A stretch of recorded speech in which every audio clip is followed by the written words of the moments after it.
Hello everyone and welcome in another episode of Boosted Rolls, a War Machine and Hordes podcast focused on EU meta, tournaments and tactics. My name is Tomasz and I play Circle. I'm Simon and God help me, I play Circle as well.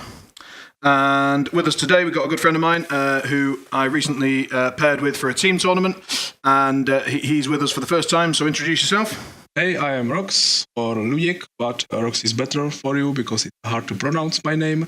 And now I'm playing Grimkin. Yeah, it is tricky to pronounce your name, so everyone goes with Rhox and they're like, so what's your real name? Yeah, never mind, we'll stick with Rhox. Yeah, Rhox is good. Yeah.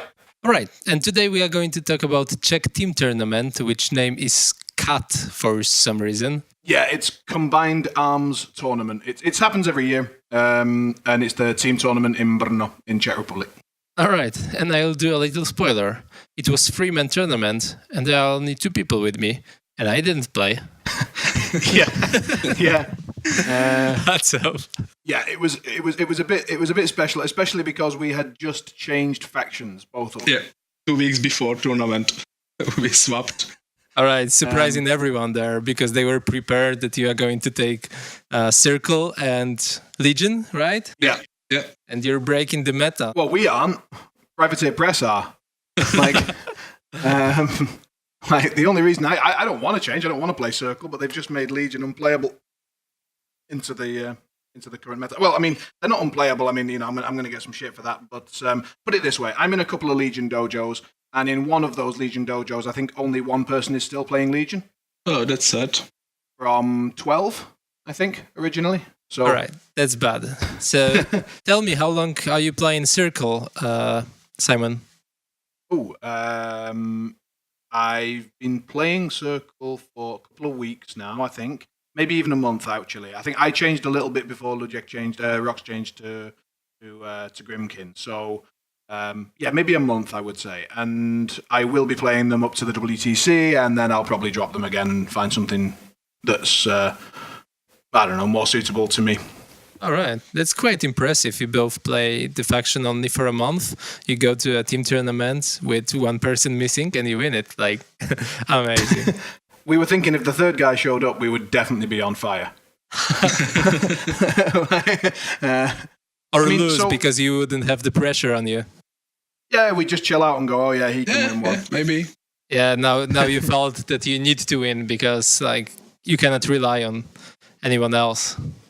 Yeah, it was same pressure like a single tournament. All right. It was a bit, but no, even more because like in a single tournament, you're only worried about disappointing yourself. Yeah, that's right. So it is actually even more. Like every time I thought I was in a bad situation, I was like, fuck it. I've only had 5 hours sleep. It's been a long day. Never mind. You know, you're going to lose one. And then I was like, hang on a minute. Rhox just won his game. Fuck that. Need to win. So that's a strong tactics. Yeah. Yeah. So here's the message to all of our listeners. We recommend you to play a team tournament without a player. It's very effective. And on WTC, try to go with a 3-man team. Oh, yeah. Same pressure. Oh, yeah. I'm pretty sure just win them all. Yeah, that's the strongest option. Everyone's worried about, you know, Grimkin and Circle and Menos. No, you got to worry about those buys. that's when people have really got you. All right, so tell me a bit how the buy affected the pairing process. Rhox, do you want to cover that one? I mean, maybe do you want to just explain quickly how they chose to do the pairings? Because honestly, like it was a bit. It was a German style for a 3-person tournament. Like you roll off, and then first team will choose a table and put a player on the table. Second team will get another table and put a player on it secretly, both of these players. And then you will pair your 2 men into the one who is on the table from the opponent's team. Is that exactly how we did it on that day? Because I know that's the system I'm used to, but wasn't it that we did exactly what you just said? So pick one side table secretly, they have the other side table secretly, but then both of those lists were revealed and then we had to place another 2 players secretly. Yeah. Oh, you exactly. mean the challenger system? No, it was not. It wasn't. Nobody picked, as it were. Like, so, there's the 2 systems I'm used to is the challenger system. So 1 player down and 2 lists against it. Yeah. Right. But in this system, there was never 2 lists against 1 list. It was simply 1 list goes down secretly, another list goes down secretly. Those lists are then revealed, and then you pick basically another. You put your other 2 lists down on the other 2 tables, 1 in the center table, and you don't know who that opponent will be, and 1 on their table, and you know who that opponent will be. But again, those are all done secretly. Everybody does everything secretly, and then it's all revealed. Oh yeah, I thought this is the system we played in Sweden, so the challenger. Because No, you can it wasn't always really the challenger. Because the challenger always gets the bad matchup if there is one. Yeah, in this system, like it seemed to be more. I think, in the way that it worked out. I mean, correct me if I'm wrong, Rhox, but it felt like you could always dodge 1 bad matchup. You could always get a dodge, right? Yeah. That was basically how it worked out. Yeah, but I think it's the same system like in Klagenfurt. Was it really? Yeah. Oh god. I'm pretty sure about it because in Klagenfurt it was the first time I met this system. Right. I mean, was I doing the captaining for that one? Yeah, I did the lists and stuff, didn't I? Yeah. Oh god, my memory's awful. Anyway, But let's be honest, guys. Like usually when I go to a team tournament, between rounds we use different systems because some players said that we got this wrong or they get this wrong. Then someone is correcting, and then like it doesn't matter really. Like in every system, 1 person gets a dodge. That's the rule. And I think that if you have a buy, you can use it in a smart way. So how did you use it? Yeah, we want to put our buy to the strongest team member of the opponent's team. And it was our plan, and it pays off. Oh yeah, so you never started with the buy. You always kept it. I think we led with Grimkin every single time. Or did we lead with me once? Yeah, in the fourth turn because you want to play into Crucible. Yeah, we want. But then, did we lead with me, or did they lead with Crucible?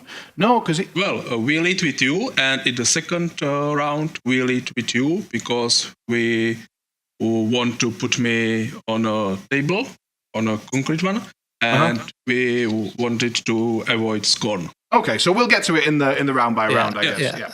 Tell me a bit about the venue organization and stuff. It was in Black Oil, right? Yeah. All right. And who was the organizer? It was a Black Oil co-founder, Vladimir. He was organized. He was the official organizer. But it's not entirely uncommon with Black Oil events that things don't go 100% to plan. And again, Vladimir sadly had some family commitments and wasn't able to make it for most of the day. But luckily, Simon was over from Poland and was doing the judging and recording the results and shouting out the scenarios and so on and so forth. And Misha behind the bar was also a part of one of the teams, but was helping with the organisation. And obviously, a lot of the players chipped in, and we, as always, everything went fine in the end. All right. Any of that incorrect, Rhox? Was that about right? Oh, everything's correct. Yeah.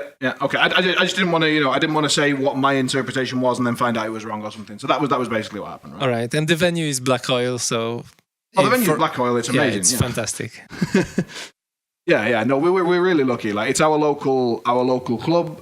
So obviously we would say it's amazing, but I think that almost anyone who's come has had a great time and would definitely agree with that. Yeah, definitely. Yeah. All right, so tell me, guys, about your pairings. Like, what did you take, and what was your thoughts to pair things inside the faction and to pair yourself together? Simon? So I took double Tharn. So I had Wormwood Tharn and Morvana 2 Tharn. My Morvana 2 list was one that Tomasz actually came up with. So I was running double Ravagers and double Bloodweavers, both with arrow specs, along with a Storm Raptor. And we recently just made a change to drop the Moonhound out of the battle group in order to fit in a Mist Speaker, although in this case I actually had a Shaman, a second Shaman, and a Gallows Grove into the list. So that was basically my Harbinger drop, my Tharn drop, and honestly, anything that didn't have a lot of RFP, Morvanna plays pretty well into, and Tharn are ridiculous. So you can just sort of drop that whenever they don't have an answer. And then Wormwood was there to deal with Crucible Guard, and also to deal with Grimkin, because obviously Grimkin have access to a hell of a lot of RFP and a very heavy armor brick, and my Morvanna list simply doesn't have the armor crack and can't recur against it. So I needed something that could answer that. And Wormwood Tharn was the option that I was looking at. The idea being that Stranglehold can keep a couple of heavies back. Then you can put a Forest in front of something else, keep that back, and then use Getorix to kill one, and use Tharn to kill another one, and so on and so forth. So that was my plan, and that's what was in the list. It was Getorix with a primal heavy beast, the Feral Wolf. I think I always get the fucking names wrong. And Single Ravagers, Death Wolves, Lord of the Feast, obviously, Double Shifting Stones, and Crockpot and stuff like that. All right, and why not Iona? So yesterday, I've just changed Wormwood out of the pairing for Iona. All right, but your reasoning was to not be open into some dedicated guidelines, right?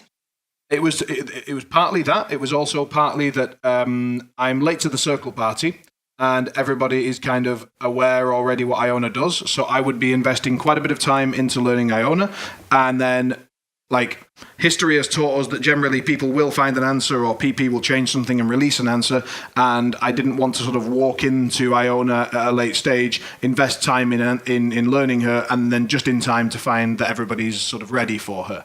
That doesn't seem to be the case. So and Wormwood has some problems that we'll get onto, and I think that's why Iona makes more sense. Yeah.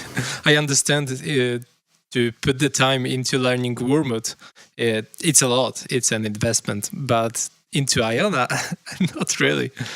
Well, that's been my discovery as well. When I said, putting the time into learning Iona, actually, it just turns out she's just Animag, but better. So there isn't really much you have to do with her. It's once you've spent the time learning Tharn in general, you've already basically learned Iona. It's just Tharn on steroids, which is what you said the moment she was released. The moment you saw her on paper, you just said, "Oh my god!" And that was essentially my reaction as well. Yeah. All right, Luděk, tell us about your pairing. Well, I was running double Dark Menagerie, Pat's Dreamer, double Cockatoo, double Skin and Bone, double Cage Rangers, and my second list was a Child in a Dark Menagerie, 4 Clockatis, double Skin and Bones, Cage Ranger, Gariana, and stuff. No Death Knell in this list, but I think I don't need the Death Knell in this list. I need as much heavy as I'm possible. So you have 2 Skin and Bones, 1 Cage Ranger, and 4 Clockatrees, right? Yeah, and Child, because she's 8 heavy in this list. And because the Baron Tonglix release was yesterday, I needed to play Glimmer Imp instead of Baron. So there was a Glimmer Imp. Why needed to play? Baron? You couldn't play Baron because it wasn't released. Yeah, but what? Why the need to play the Glimmer Imp? There's no other option? No other option, and this list can have trouble with hitting, and he's best mud fixer in a faction. Oh yeah, all right, makes sense. And the Dreamer is just a standard list that everyone is running: 6 heavies, Gorehound, and exactly. All right. And did you do any dojo together to? What stuff do you need to cover? I guess you know the meta pretty well, the Czech meta, and if you see the team who's pairing together, you know what factions they are bringing. So, did you have any holes within you two, or how did it work? Go on. I knew I need to dodge Harby because she can be a big problem, and I wanted to dodge huge base in Scorn. And I was told I can play anything else because I had 5 games with Grimkin for a tournament, so I was not prepared. So I was only thinking, okay, I will try this.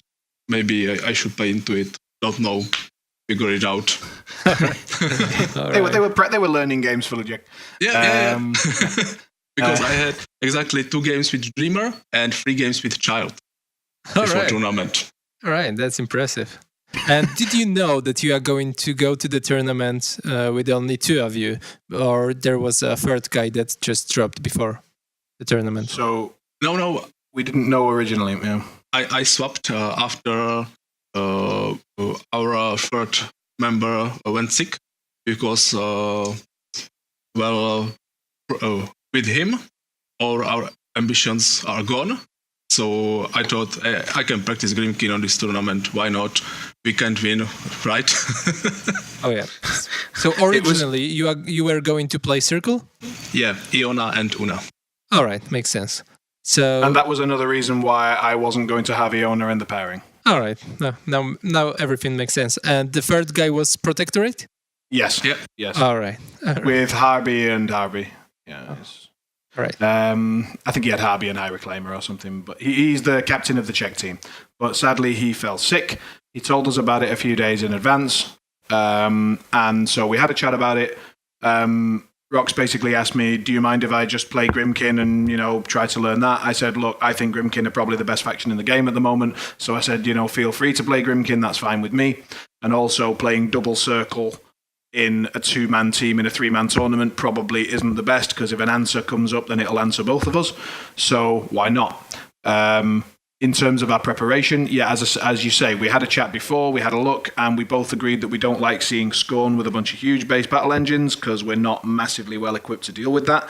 Other than that, he said that he didn't want to play Harby, so I had a chat with you, and we came up with that. Well, I say we. You came up, and I stole that Morvana 2 list that was designed to have a look at Harby. I've played it a couple of times against one of our local Harbies, and I think it's certainly got potential, and I'd like to run it some more, and I think it's decent. So I said, right, okay, I'll handle the Harbies, we'll try and dodge the Scorns, and other than that, we think we can deal with most other things. That was the game plan. All right, sounds good. So let's move to the battle report section. Sure. I think we got everything else covered. We so. didn't forget about pairings. For once. Awesome. All right, round 1. Tell me what was the scenario and how the pairing process went, and then tell me something about your games. Sure. So I'll take this one, and then you take the next round, and so on, yeah? So round 1, it was a Recon 2, and we were playing against the Slovenian team. So Denis, Bafo, and Blaž, for those who might know them. So that is, Denis was playing Retribution this time with Gareth 2 and Issyria, I want to say. No, Ghost 4. Ghost 4. And Bafo was playing Irusk 2 and Vlad 1. Lovely. And Blaž was playing the Grim 1 for Huge Base List, I think. Do you remember? No. He played Protectorate. He played... Oh, Blaž brought Protectorate. Resnik 2 and Reclaimer. Oh, probably. Wow. Okay. The reason that I don't remember his list very well is because we dodged him. All right. So the tables were in a way that one of the tables wasn't particularly good for Rhox, and so we basically just started off. I think we won the roll. I don't think it really mattered that much, but the table we lost. We lost that roll, did we? And the table that we ended up with Rhox on was the one that was basically not the bad one for him. I could take any of the tables; they didn't really matter to me. Yeah, and we wanted you to play not on mine table, because there were no forests on mine. Exactly. Yeah. All right. Makes sense. Yeah. So we had two tables with forests, right? Yeah. Pick from. Yeah, they weren't. I think one of them was like a central and a side forest, and the other one was something like just a side forest. Or they were pretty good for Tharn. I mean, honestly, that's the thing I've noticed with both Grimkin and Tharn, is that it's very hard to find a table that's bad for you. There are tables that are really good for you, but there aren't that many tables that just shit on you from a height. That would need to be a lot of like burning earth, cloud effects, and stuff like that. So. Yeah. Or just empty tables. Yeah. Well, in Grimkin, you don't have so much Pathfinder, so you prefer to play on plain tables. But with Clocatrix, it gets better. Yeah. Because now you can ignore terrain with half of your army. More than half. Yeah, in Charles, at least more than half. Yeah. On pretty much all of it. If you've got an objective that gives Pathfinder, you can ignore it with every heavy. Yeah. So it's just like, but God I damn. was like, ignoring is flying, not Pathfinder. Yeah, true. So in the end, I ended up playing against Dennis, so that was him playing Retribution. I played Morvana 2 against his Gareth 2, and Rhox. And I played Child versus Iris 2. And it was Iris 2 in which team? In a Doom River team, Wolves of Winter. And the battle group was? It was Ruin and Desolate, Destroyer and Ruin. Oh, cool. So maybe you start. So tell us about your round one. Okay, so it was Destroyer and Ruin, 4 units of Doom Reavers, double Ternions, some solos. Important was only 2 of 4 units of Doom Reavers had UA. UA is very bad for me because it's entropic force within 5. So I cannot use Sacrifice. And I chose for this matchup Child's Trump card, of course, and Labyrinth and Sacrifice, like a classic one. And I started. I ran with everything in the middle of the table. I needed to dodge his threat ranges because Doom Rivers are in advanced deployment. So I ran. He ran, and then I slowly start some trading, some attrition. How much did you respect your threat range on turn 1? Not very much. So he just ran into them, kind of thing?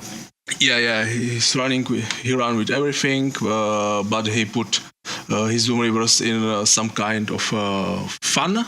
So I was not able to kill more than 2 with sprays. Okay. So I killed as many Doom Reavers as I could with Clocatrices, break Child in the middle, put some solos on my flag, run with a swarm onto his flag, and I waited for his alpha, and it came, and he killed, I don't know, about 2 heavies. Not a lot, because I got some time setters with Clocatrices. I put into game Labyrinth because I knew I would not be able to use Sacrifice because he will simply cast Entropic Force and run with his UAs. Yeah. And so 2 of my heavies dies. Then I tried to kill as much as possible, and I killed a lot. I can run very hot with my battle group because Clocatrices are constructs, so they cannot frenzy. So you can put Free Fury on them and still be okay next turn. And it was like on both sides, some attrition, some trading, but I had about 20-25 minutes more than him. Oh. After his alpha.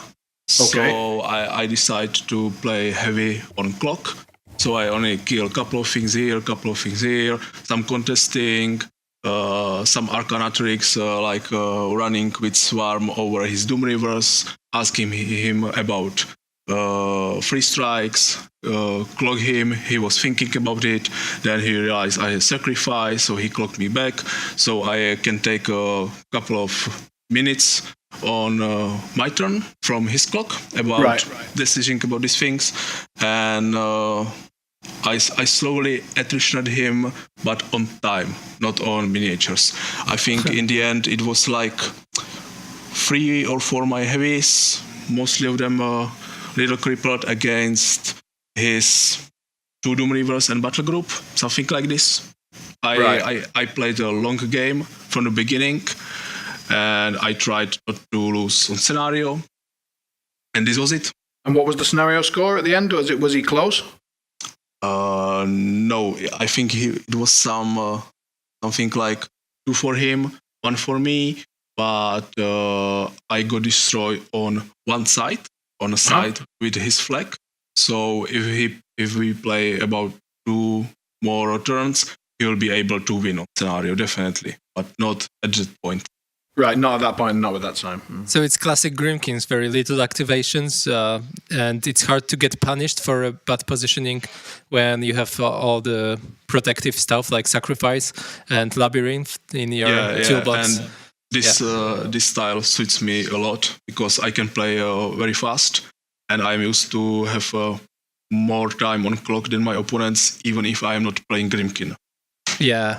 I've played Grimkins once, and I really enjoyed it, that you just need to figure out your positioning and you're done, you're set, and you're just looking at your opponent, what he is doing, and just play accordingly. And it's very hard to get punished for a mistake because you have very high armor, a lot of things that protects you.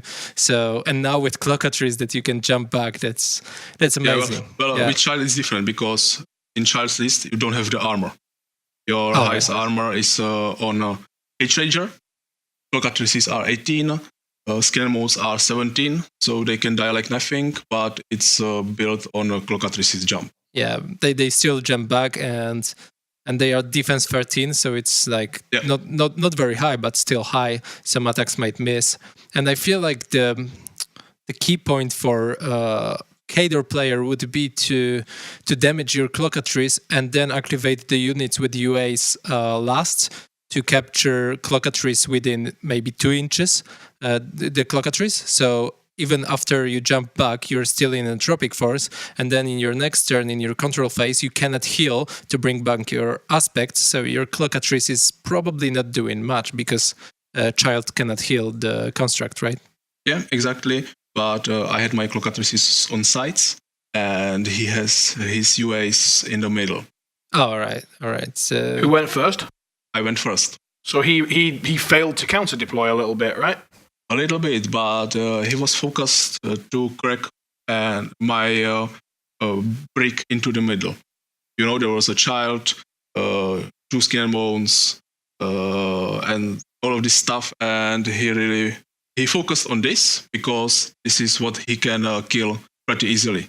Well, it cannot stutter. Oh, yeah, right. So he still focused his UAs in the middle. He's playing infantry, so he can surround Grinkins, and I think that would be more effective. Especially that you are playing Recon too, so you have 2 scenario zones on sides, nothing in the middle except the... With Child, your playstyle is very different because you don't have Death Knell, so you can be on the sides with Clockatrices. You don't need to be with everything in the middle of the table. Yeah. Yeah, you still want to be within 5 of Child for Tantrum, though, don't you? Like, otherwise, so even though you don't need to brick up, you very often do, I would say. Yeah. I mean, at least that's been my experience, and that's what I've seen. But I get what you mean. You are able to split up. It's a bit like Primal Terrors without a Blightbringer. You're able to split up, but you don't want. Yeah. I mean, with Primal Terrors, you do a bit, I suppose. I don't know. Anyway, it doesn't matter. No one's playing it. So in the end, you won on clock. Yeah. All right. I played against Dennis. He played Gareth 2 with a Trident, an AFG. What else did he have? He had the character Jack. I think it's a character Jack. The little acrobatics one. Moros. Yeah. And he had another heavy Jack that was an Arc Node. Don't remember which one. They all look the same. And then on the other side, he had some swordsmen of some sort. I don't remember what they were. I don't know Retribution very well. And behind that, he had a bunch of mechanics and ghost snipers and Iris. So I played Morvana 2 because I asked him about RFP and I asked him about this, that, and the other, and it looked like he didn't have much. So we went in with Morvana 2. It's my more comfortable list. I can't remember who won the role to go first. Nope, can't remember. I think it was him. So he moved his trident, his dawn mower, up behind the forest, which kind of mitigated its power for me. So I would have obviously liked to go first, run my Ravagers up behind it, but because he ran up behind it, he was able to sort of threaten to just walk through it and shoot me to pieces. But I've got double Ravagers and not much more of a plan than that anyway, so that's what I did. Ran up with the advanced deployment Bloodweavers, got them into good defensive positions around terrain, ran up the Ravagers behind, got one Ravager behind the forest, the other one behind the Bloodweavers, kept the second Bloodweavers in ambush, and he had stayed out of my Storm Raptor's threat ranges, so I just moved the Storm Raptor up into a central position. Then he used his Arc Node Jack to put mortality on the unit of Ravagers behind the forest, came through with the Trident and rolled about 8 shots, I think, and 3 power tokens, I think. I remember they were pretty high rolls. And then he just came in and murdered a unit of Ravagers. The whole unit? No. So, because I'm Morvana, very importantly, he didn't kill the UA. Awesome. And did he repo into range of ambush? He repoed back into... I could get like 2 Bloodweavers onto it, or 3. All right. So the following turn... Oh, and then he feated. And that feat is really, really unpleasant. If you haven't played against it, I highly recommend getting a game in because you don't want to meet that for the first time at a tournament. It takes a lot of time for your brain to get used to what's going on. For those who don't know it... Yeah. I just clock back to Garrett again. Yeah. Another turn. That is roughly what you end up doing. So if you don't know what to do against Gareth 2's feat, do nothing. Contest if you can, and clock back to him and try to stay safe. And if you've got any guns, obviously use those. Stay out. Like, one thing you can do is I use the Storm Raptor centrally so that if he moved Gareth up too far, I'd blast him. So all I was able to do was keep Gareth back a little bit. That made it a bit less brutal. I didn't really understand his feat entirely. I mean, obviously I understood the words, I understood what was going on, but you kind of need to see something to truly understand its impact. And so I went in with some Bloodweavers, just sort of testing the water, seeing how it would look. I came in with the ambush Bloodweavers. He shot one of them immediately with Iris and shot another one with a sniper and so on. Or tried to. I managed to engage one of them. But basically his feat turn is very, very brutal, and I highly recommend to get some experience into it. So therefore, because of his feat, I didn't manage to get much done. I got a couple of Bloodweavers into the Trident, put a nice little chunk of damage into that, actually. High Respects really is cool. And I feated back my full unit of Ravagers and most of my unit of the Advanced Deploy Bloodweavers that I'd lost. Again, High Respects allowed me to keep, a member of that unit alive, and the UA was far enough back from the Ravagers, and he didn't quite roll the shots, the dice to kill through all of the. I was on a hill, and he just missed a couple of shots, and then he didn't have the right line of sight, and he'd used all his left guns or something, so he didn't have any more guns to shoot the UA. I think that's how it happened. So brought all my stuff back. And then basically ran it in, and a little bit like Iona, the Ravagers on that side, the mortality to Ravagers that had been killed and feated back, the following turn, when they were allowed to activate again, the ones that were still alive, the ones that didn't get killed again, then went in and just flat out murdered the Trident, just high rolled the shit out of it. So boosting, just buying extra ones with corpses, getting a good charge, so on and so forth. Bloodweavers put a little bit of extra in, killed the Trident. His infantry were getting mulched by my other unit of Bloodweavers and Ravagers, and his Moros came in, killed a bunch of Bloodweavers, and then got killed in return by the Ravagers. My Storm Raptor charged his Arc Node Jack so that he couldn't keep doing this mortality nonsense as easily. And then he'd lost too many of his damage dealing stuff, so I was able to be a bit more aggressive with the Storm Raptor.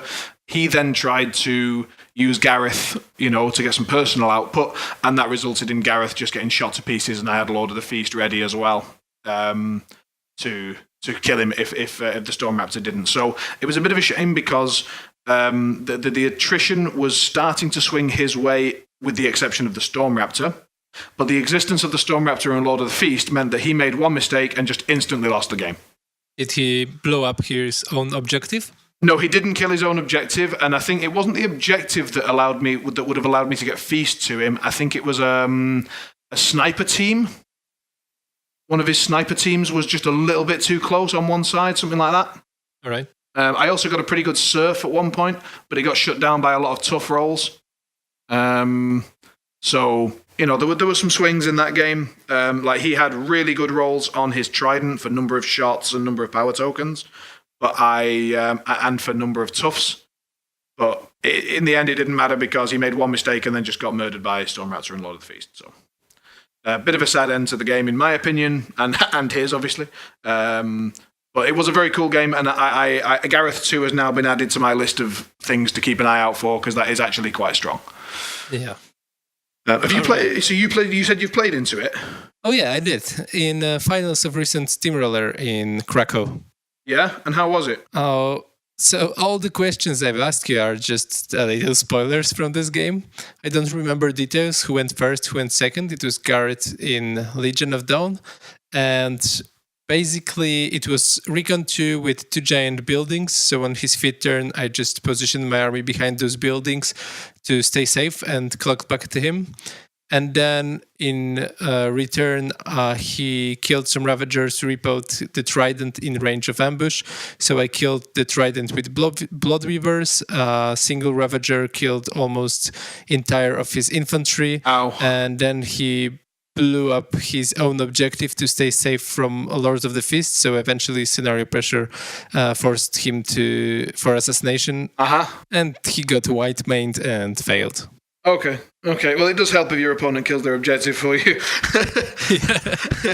I mean, I understand it, but it's kind of funny. So, that was round 1. All right. So, tell me about your round 2. Well, round 2 was against our local Czech team, 2 guys from WTC Czech Team A and captain of WTC Czech Team B. And so it was against Marva, Jiří, and Vojta. And they played Trolls, Scorn, and Circle. And we really want to dodge Scorn. We were able to do this. And I ended up with Circle, and Simon ended up with Trolls, because we knew that the guy with the Trolls will drop huge bases under Grim 1, and Simon had a Woolwood. And we thought I will be able to play Child into Grail. So we did this way. All right. Yeah. We had a little bit of a discussion after the game, or something like an argument almost, because their Scorn player said that he felt that Wormwood Tharn into the Grim 1 4 huge bases should favour the 4 huge bases. But both of the players in the game, myself and my opponent, both felt that it was very, very much Wormwood Tharn favoured, because he can't hide Grim anywhere because Feast will shut him down. Huge bases present a really nice Feast target. He has no shield guards. He'd have to create some unbelievable 3 huge base circle with Grim 1 in the middle of it or something in order to get a good feat, and then he'd just get murdered after that. And my feat sort of stopped him from getting line of sight on anything. And yeah, it was pretty brutal. And we didn't mention Stranglehold yet. Yeah, that's not even. Yeah, we haven't. Let's not forget his Sea King didn't get to make a single activation where he got both of his actions. It was pretty brutal. Anyway, all right, fuck it. I've already started, so I'll talk about it. So I played against the Troll player. As I said, we both wanted to dodge the Scorn. Luckily, we were able to do that. I think that was probably a bit of a mistake on their part. Yeah. They realized it after pairings, but it was big favor on our side. Yeah. So I played against another good friend, Marva, and he was playing his Grim 1 list. We both agreed it was pretty favoured to me, but and I won the starting role as well. So that was brutal. My whole army's advanced deploy basically. I run up and take up all the table space. He decided to keep Grim 1 way back. I think he actually moved him backwards in the first round and covered up as best he could. Launched a shot with the Sea King, trying to do some bounce damage, see if he could pick out some solos or anything like that. Then he did a really nice little trick with the War Wagon. So just before the turn when I would necessarily alpha him and when my Lord of the Feast that was fully loaded up and ready to go and was sitting in a rubble, but there was a shifting stone just near enough to him that he hit him with an AoE knockdown and he knocked down Lord of the Feast. But then he didn't realise that I could stand up, forfeit movement and shoot the Raven anyway. So he repositioned the battle engine and it stayed within Feast's range. So even though Feast wasn't able to do the sort of carnage that he would normally do, he was still able to stand up, shoot the battle engine that had knocked him down, and kill the weapon crew behind it and put a good chunk of damage into the battle engine. I was able to just stranglehold the Sea King every round and started to kill the battle engines one by one, and it was turning into a clock game. And the clock situation got very weird. We had managed to get really behind on the round death clock. We're both still not sure entirely how that happened. I always talk too much, and maybe he does as well. And we had a bathroom break and all that sort of stuff, but we ended up way behind on death clock. And the thing was that if he wanted to, he could have actually just waited for the death clock to run out. We would have both lost. Oh, you mean master clock? Master clock, yeah. He could have waited for the master clock to run out. We would have both auto lost, and therefore his team would have won. Because we already lost one game from our bye. So Simon, the judge, came over and sort of spoke to us about it and asked us about it, and he said that he was feeling really bad. He didn't want this situation, he didn't want to win like that, and he didn't want to give up an automatic win situation for his team in a tournament situation. But Simon prolonged the game and basically said we had till the end of the lunch break to play it out. So we played it out as normal, and in the end he clocked himself. But I thought it was, given that he had the chance to just take the game, by rules, I really respected his decision to, play it out. And I know that a lot of people would say, of course you should play it out. But you try being in that situation in a team tournament when you could give your team a free win.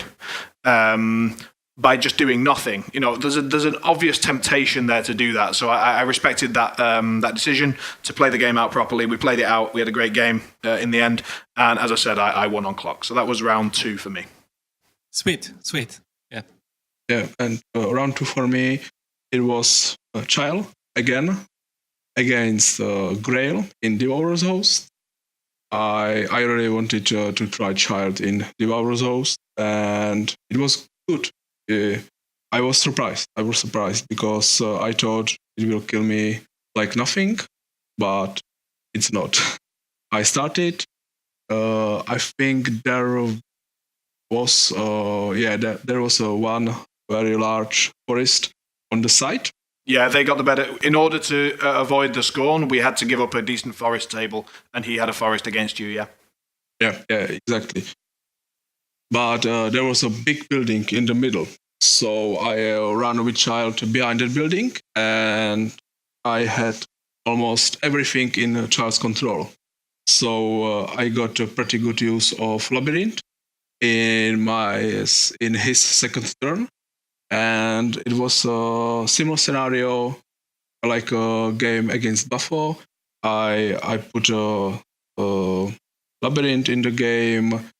I got a slightly attrition on both sides, get a pretty good use of sacrifice in this game, and I think in the end he killed 2 or 3 clockatrices because he bait me a little. He positioned badly Birgit, and I took it that I will spray Birgit with clock. And I needed to roll 10, boost it, and I did not. And after it, I got ambushed by Bloodweavers, and these girls nearly killed Clockatrice and left her on 4 boxes with grievous wounds. So this was almost 1 down with no way of healing. And but I was able to collapse my right side pretty quickly because there was 2 scan bones, 1 Clockatrix, I think, and Kench Rager. And he has only pure blood and 1 unit of Ravagers. So I killed this side. He killed my second side, but I killed all his battle group because on the second side there was a Shadowhorn. I killed Shadowhorn. I killed Cowl, and I killed a few guys from the second unit of Ravagers, and he clocked himself. It was very similar to game against Buffalo. He clocked himself during his feet turn mainly, or like, because I mean, I've played against him in the past and his feet took him a long time. I know it's quite a technical feat, but how much work did he do in his feet, and did that cost him too much time, or? No, because against Beastbrick, you not get your feet to the full level because you can kill 2 or 3 things and move with 2 or 3 things. Right, he wasn't able to kill the swarms and get the roads up. Okay. I think his feet almost did nothing, maybe 1 miniature or something like this. It was not important. Okay. All right.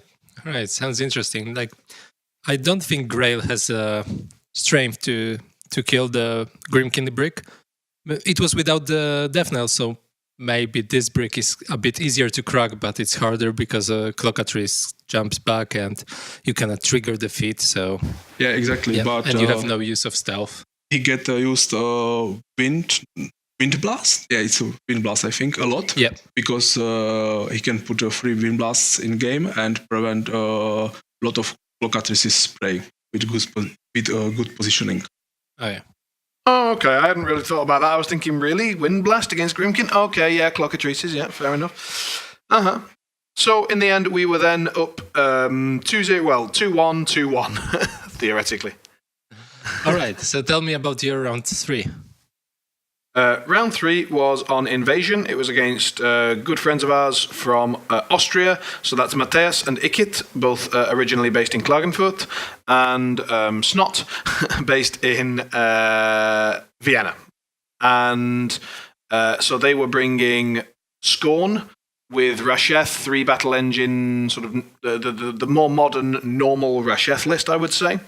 And I think he had that paired with Exalted, obviously. I can't remember. I think it was under Morgul, maybe? Yeah, Morgul 2. Yeah. Snot had Doomy 1 and Kolgrimmer. And he's a troll specialist, has just been playing them forever. And Ikit had Iona. And Kruger 2. Kruger 2, was it? Yeah, Kruger 2 in Bones, that's right, yeah. A fairly normal one, like probably one of your lists, I would say, Tomasz. So we had a look at it, and we basically wanted to dodge Scorn. And for the same reason, neither of us want to play against those battle engines, and we felt like trolls we could handle, both of us could handle that, and Tharn, we could, probably Tharn, probably Iona, because he's recently switched, so he's likely to just be one listing Iona. And we felt like we both had some game into that. I can play Morvanna into it. Rhox can play Dreamer or Child probably and have a pretty good game. So we just tried to dodge the Scorn. In the end, they didn't make the same mistake that our previous opponents did, so we weren't able to dodge the Scorn. And so during the discussion, though, Rhox suddenly realised that with Child, surprise, surprise, he might be able to take it on. So we dropped Rhox into Scorn and me into Trolls. So their circle player had to sit this one out. So the idea that he can take out Scorn was because of the Arcana that turns all immortals into living? If he was to drop that list, yeah. But I pointed out before the game that I know the player, and I know he's very likely to drop Rasheth. All right. So we had that information, and we had sort of Rhox's growing confidence in Child at that point. Yeah, because at that point I had 5 games with Child and only 2 games with Dreamer, so I felt way better with Child. All right. This was getting more and more of an argument as every round went on. Yeah, exactly. It's like, well, now I have 6 games with child. So that's what it was. It was me, and so my game was against Snot, and your game was against Mateus. So why don't you tell us about the Mateus game? It was pretty hard because he dropped, like you said, Rushet with 3 battle engines, 2 turtles, and 1 Supreme and Hydra. And I played with child before against Sekar with 4 battle engines and Hydra. So I thought it will be easier for me, and it wasn't. Because the list is very, very quick, and Rushet's feat works in both ways, like defending and for attrition. So I think he made some shooting, then he repositioned one of his turtles in a threat range of Clocatrices, and I abused her. I used Enrage from Kariana on Clocatrice, and I went for the turtle, and I left her on 4 boxes, or something like this. Yeah, to be honest, on average, I should left her on 4 boxes. Oh, okay. But I rolled like a 7 on charging damage roll. It was rough. And then he fitted and killed that Clocatrice. He shot down Skin and Bones, and maybe he killed second Clocatrice. It was not good for me. And then I was able to finish the turtle and kill Guardian with 1 Skin and Bone, because I charged turtle. Guardian made his defensive strike, and I activated a trump card from his defensive strike. So Skin and Bone was on 5 Fury. Oh. So he was able to finish turtle and kill the Guardian. But on the other side on table, I was not able to do almost anything, I think. It was a turtle and Hydra, and I killed nothing, or almost did nothing. Okay. So he had a full health Hydra? Yeah. Okay. And I had Skin Bones on far side of table, and Child, Cage Rager, and 2 Clocatrices on that side. And maybe I some damage into turtle, but I'm not sure. But what I did was charging turtle with Glimmer Imp and pull turtle's eye out. So turtle suffers blind from his spoon. It was a very, very nice moment until he put eyeless sight from fish stick on that turtle. Oh God. And he went for assassination. But he was able to put all sprays from Hydra into Child. And he wanted to put Blood Mark on Child. But he ran only with one of his Paingers, so near to the Child that he will be able to put Blood Mark on her. Okay. And I Arcane Vortex his first attempt. So he did not put Blood Mark on Child.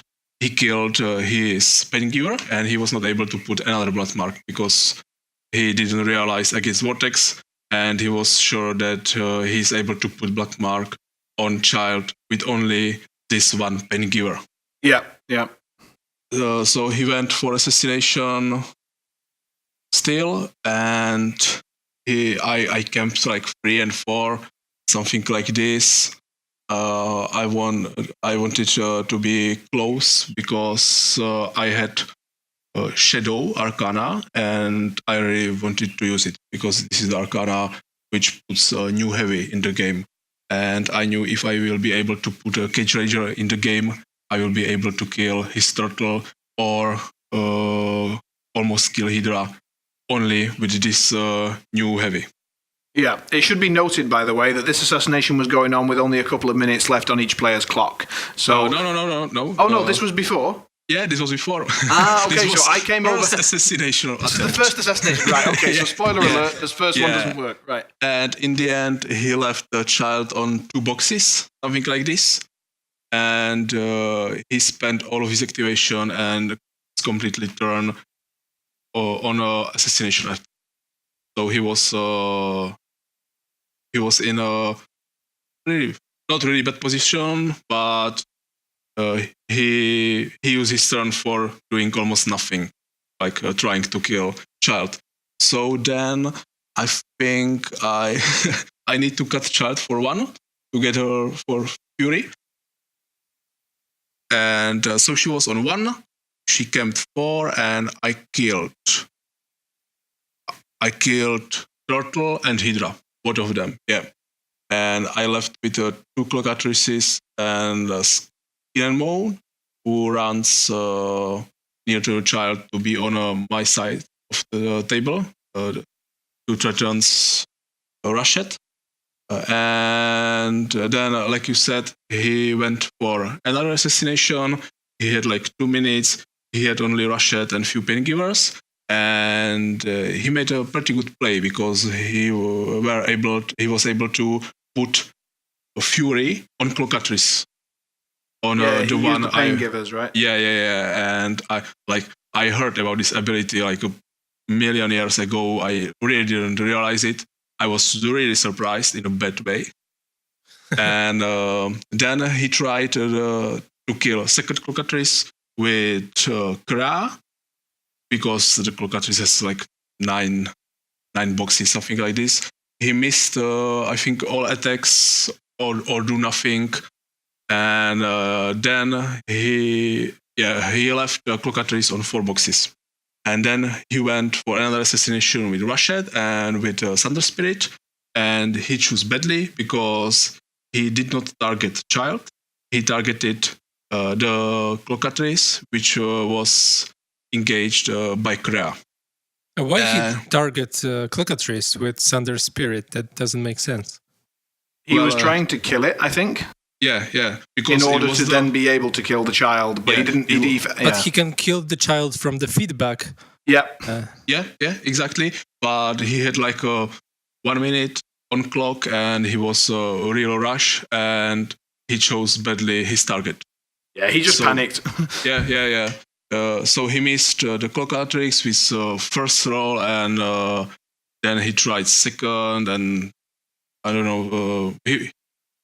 In the end, he was not able to kill the Clocatrix, and he was not able to put another damage into child, because in that situation, I had on the table child, 3 heavies, very badly damaged, but still 3 heavies, and he had pain-givers, Krea, Agonizer, and Rashid. Yeah, It wasn't enough. Yeah, but I mean, I've made much worse errors than that with the amount of time that he had left on the clock, so it was understandable.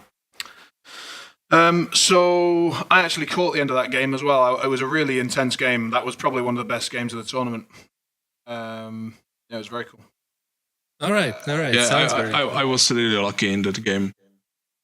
All right, so let's move to the round finals, right? No, I suppose I should do the. So my game was round 3. No worries. We switched the order on you just to keep you on your toes. So I played against Snot. He decided to play Doomy 1. Their team was not like mega competitive, so he was able to play whichever caster he wanted, and I think he just really wanted to give Doomy 1 some table time. And didn't feel maybe that my Morvana 2 was going to be a big problem for it. So I dropped Morvana 2, and he's got quite an assassination threat, is basically what I worked out. So whenever I don't know what a list does and it all looks a bit janky, I just presume it's an assassination list, and it was. It's got the sort of berserk overtake thing going on via some Doomy tech, but it also had a really cool little bit of extra goodness, which is that Doomy's either spell or feat, I think it's his feat, says that when you spend Fury, you take D6 damage, and apparently that works with transfers. So every time you try to transfer, you then take D6 damage on your caster. And Yeah, and anyone who knows Morvana 2 knows that she's not always on full health. So this became a big problem. And it was only by virtue of the fact that I was thinking, okay, so he is a bit weird list, don't know what it is, I'm going to stay back, that kept me alive. Because I really stayed back, and he said, yeah, if you were 1 inch closer, you were dead. Like just straight dead. Because he had Rock and Mulg and a bunch of just random, Tuffalos and some other stuff. But basically, Rock and Mulg were the big key pieces with some Raiders in the way, I think it was. And Doomy 1, had some interesting stuff. In the end, basically, I was able to just start shooting him down with the Storm Raptor, and he had to come in, and he committed, and he tried to get in. And that actually put a lot of pressure on me because he ended up with Rock very close to Morvana, and the Bears came in from Morvana's side as well. So I had to clear that off by actually charging the Storm Raptor into melee. But before that, I tried to score a scenario win because he was having to stay so far back that I was able to get ahead on scenario, and I saw an opportunity to win. And again, some Doomy 1 tech came in, so I charged his objective. I just needed to kill his objective so that I could score 1 for the objective and 1 for the central zone on invasion that it was contesting. It was his only contesting piece. And as I charged it, he activated the Watcher ability type thing that he has from Doomy. And so Mulg walked back into the zone, killed the Ravager that was going to hit the objective, and basically screwed my plan. So I had to sort of panic, change plan, protect Morvana, did so, and then was able to kill Doomy. Because other than that, like I was stomping through attrition. My double Blood Weavers were making a mess of him.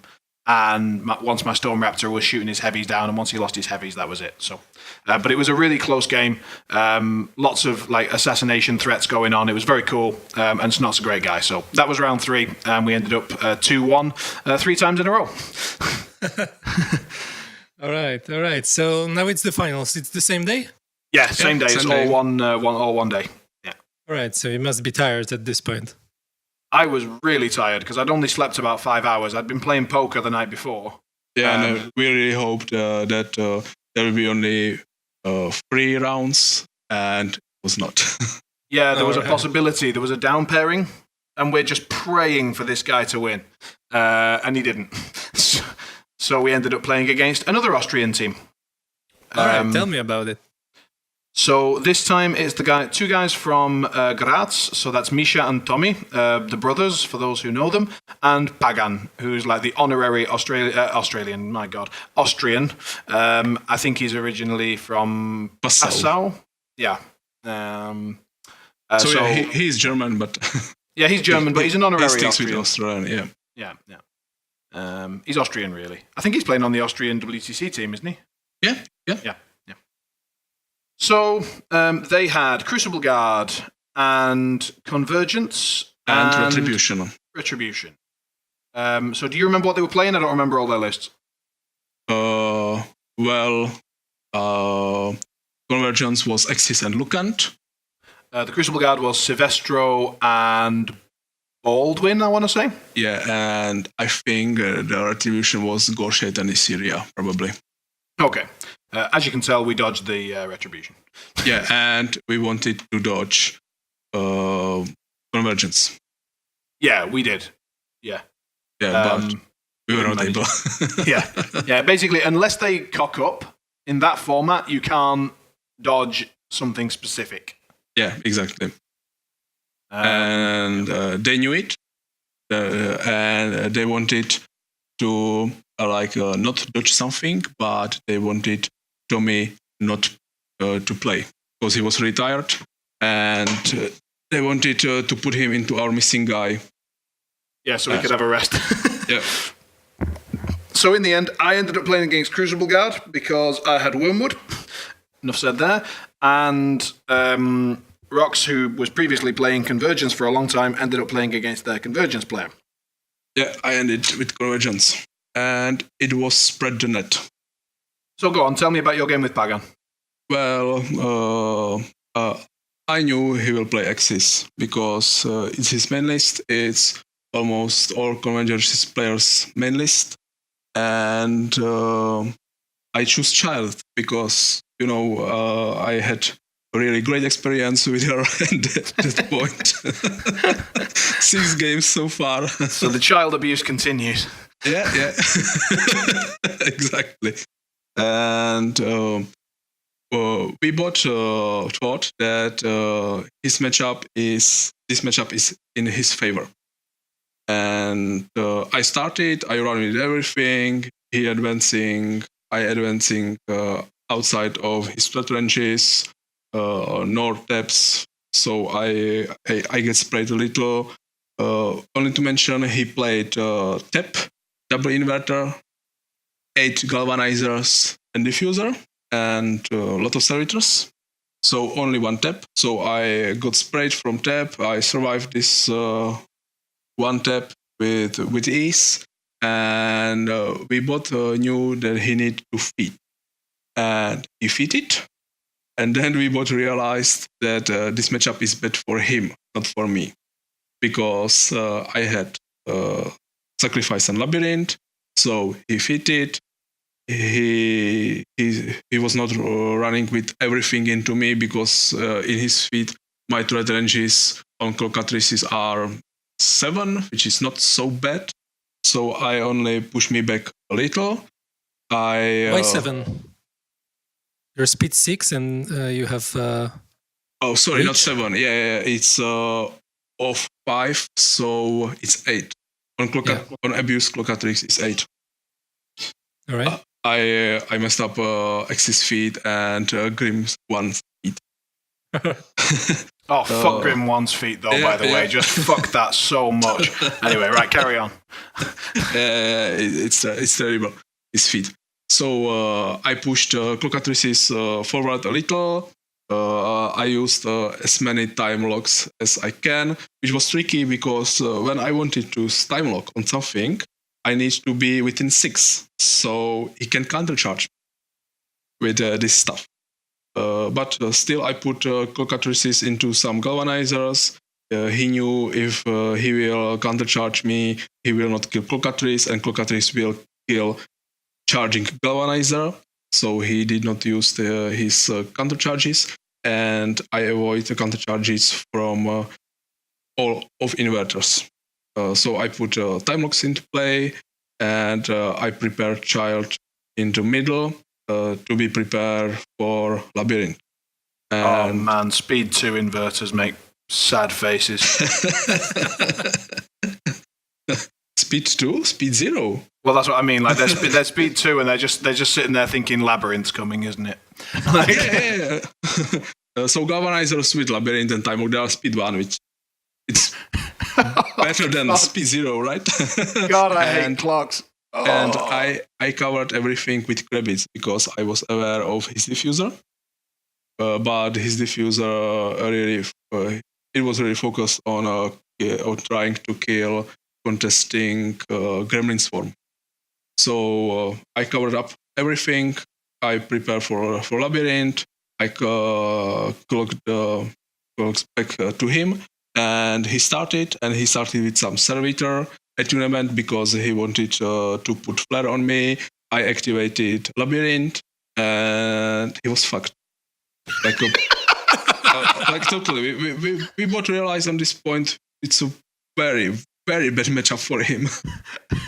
So I think he was able to charge me with 1 galvanizer on something like this. He was not able to clear his flag from my contesting Gremlin Swarm because the swarm was in the forest. He can't see him. He was able to put magic weapons on his inverter, but he was not able to charge my Gremlin Swarm, so he was not able to clear his flag. And so he stays on the table with my army in his face, about 6 inches from him, and he can do nothing. So I should point out that it's even funnier than usual when Rhox says something is fucked, because he's normally a very polite guy, and I use the word fucked all the time, but he doesn't. So that gives you an idea of just how fucked he really was. Wow. Oh man, poor guy. Yeah. So he did nothing. He was able to damage something. So I get a tantrum, and with tantrum and charging skin and bone, I was able to kill Axis in next turn pretty easily, because I think he killed Kariana. So I had a +1/+1. I was able to paralyze Axis and cover all possible counter charges and get skin and bone into Axis face, and he camped 1, so he was dead with my third attack from 6.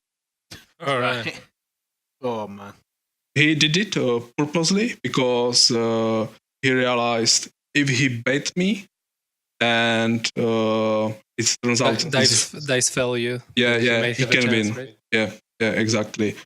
So we can we chat a little after this game, and he will play Lock next time because she's good into Grim. Or maybe he'll switch and play Clocks. Maybe.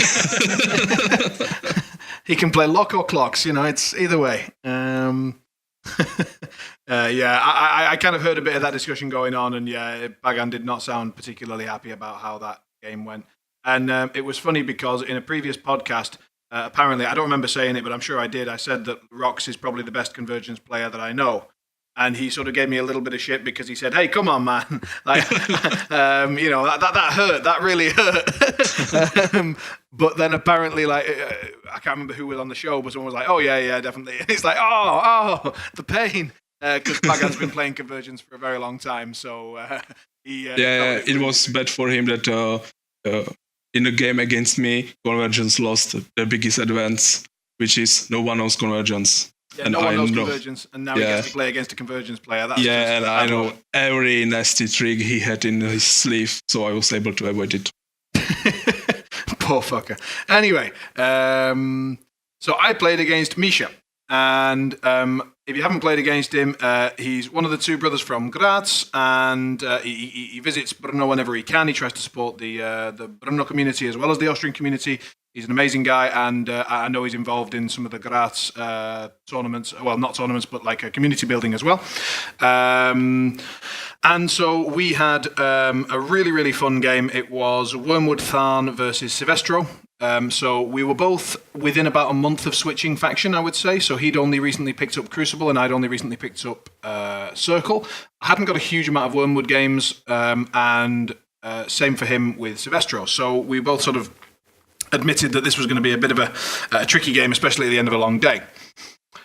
We went into the game, and he had... I played Wormwood... sorry, I've already said that. So I moved up everything. I was able to go first, moved up everything as far up as I could to remain safe. And he had his Rocketmen on one side, his Halberdiers on the other, his Vulcan in the middle, and his Railless Interceptor over on the far left side.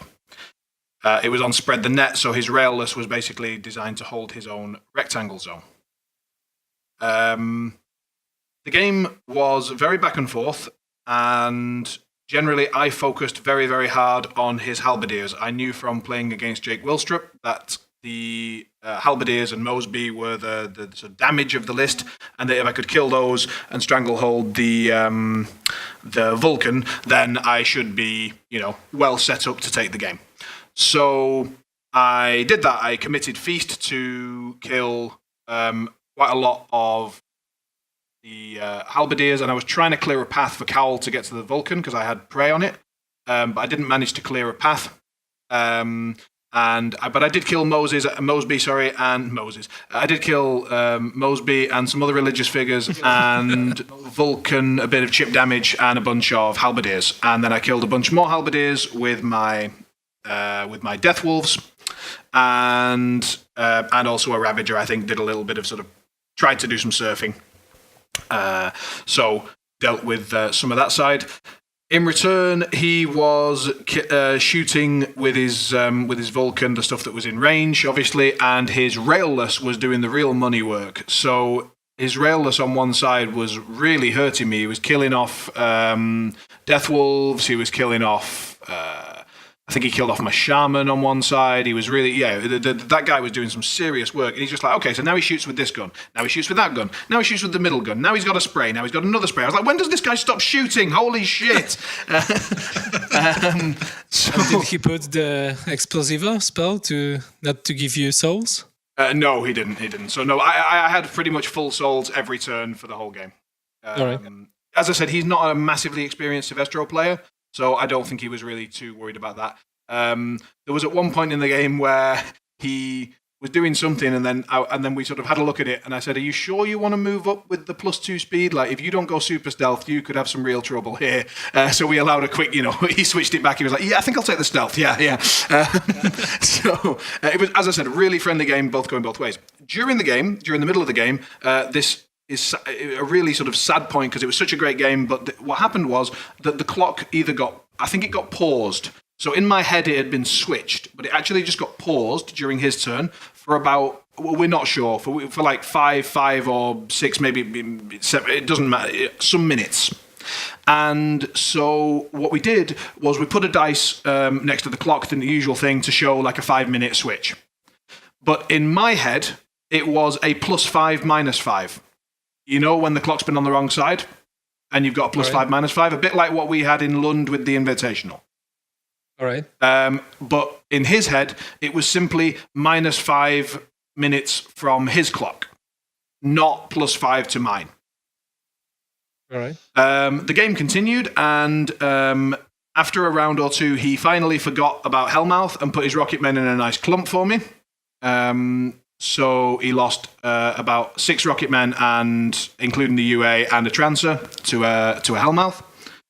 And basically the Vulcan was still strangle-held, just in the middle being held, and the Railless was still murdering stuff on one side. But I was able to bring up my heavies a little bit. One heavy was, sadly, I was sort of wasting it. I just had to score a zone with it. I needed Wormwood in the middle for his feet and so on. And so I had to just waste a heavy just sitting and scoring. But the score was important and time was becoming an issue, so scoring and time. And eventually the time got so tight that he basically moved Silvestro up quite dangerously. And I had a look, and basically because I thought I had about 7.5 minutes left, I figured we may as well finish the game in a cool way. It was the finals. It was the end of a really good day. We'd had a great time, so I thought, right, we'll set up this assassination, and I did it. But I went over my time to do so, and then we had to have a discussion at the end of the game. Yeah, okay, but you didn't actually have any more time. You have actually clocked out. So we had a discussion, and basically I think both me and Misha were saying, look, the game was amazing. It really doesn't matter who won. Like, the whole tournament's been fantastic. Let's just call it there. But both Rhox and Pagan really wanted to know who'd actually won. So in the end, because Misha sort of saw that I could have just played the game on clock, and I chose to play it on assassination because I thought I had time, he very kindly just conceded the game. And so we ended up recording the win. Which, it's a bit of a shame that it had to go that way. Like, you never want to have anything like that happen especially in a final or in any tournament. But I really respected him and his team's approach. Like, they were totally fair about it, asking like, okay, but this was a pause, not this, and can you have a look at that? And like, they went through it in a very reasonable way. But eventually we all sort of came to an agreement, and that's how it ended. So that was it. Cool. So congrats again, 2 guys taking out 3-man tournament. It's amazing. Thanks. Thank you very much. It was a little bit of a surprise for us, I'll be honest. We really didn't see that coming. We were more and more surprised after first game, second game. We are still winning. Yeah. All right. And any afterthoughts after the tournament? Are you happy with your pairings? Are you going to stick to it? Clocks are silly. I one-listed child still. She is my main list, not Dreamer right now. All right. Clocks are absolutely silly, and I have to switch my second list in order to be able to deal with them. That's my takeaway from the tournament and from the games after it. But we had an amazing time. And again, I suppose one of my main takeaways is that I really love playing with the Austrian guys, like all of them from all the cities. They're just really friendly bunch. And if you get the chance, do support Austrian tournaments if you're anywhere close, because I've only ever had good experiences. All right. Cool. Right, guys. I think that's a cast. Is that a cast? All right, magic. Well, in which case, we'll finish it up there. Rhox, it's been a pleasure to have you finally on. I realise that you've won a bunch of tournaments, but they've all been local and not ones that Tomáš has been at, so we haven't been able to get you on before. But here we are. yeah, finally. Well, I won the last 3 tournaments with Iona and won all games. It's all right. Tomáš has been doing that for months. Everyone pretends he's good. He's just been playing Iona. Right, guys. With that, before I get too much comeback, I will sign off. It's been a pleasure. Take care. Yeah, it was a pleasure. Thanks, guys. Bye. Yeah, thanks. Bye.